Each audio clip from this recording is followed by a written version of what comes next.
স্কুলে সেই সব কথায় নাক গলানো বান্ধবী। কি রে, কি হয়েছে? কাঁদছিস কেন? ম্যাম বকেছে? বল না রে, কি হয়েছে?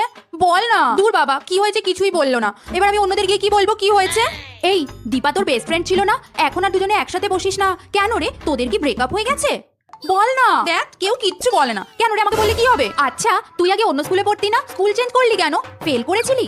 আরে এই বলে যা। দেখ, কেউ যদি কিছু নাই বলে তাহলে আমি সবার কথায় না গলাবো কি করে? ভাল লাগে না। এই গতবার তুই ফার্স্ট হয়েছিলি না, এবছর থার্ড হলি। পড়াশোনায় মন নেই কেন রে? প্রেম করছিস? সব কথায় না গলানো বিরক্তিকর। সেদিন একটা ছেলে দেখলাম তোকে স্কুলের গেটে নামিয়ে দিয়ে গেল। কে ওটা? বয়ফ্রেন্ড? আরে ওটা আমার নিজের দাদা। ও এই বাবা, ভুল হয়ে গেছে। কি করে বুঝবো দাদার গায়ে কি লেখা আছে আমি দাদা?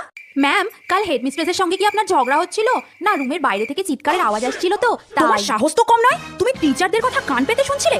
তোমাকে 7 দিনের জন্য সাসপেন্ড করলাম। আর শোনো, যেদিন স্কুলে আসবে সেদিন প্যারেন্টসদেরকে অবশ্যই সঙ্গে নিয়ে আসবে। ননসেন্স কোথাকার। Get out from my class.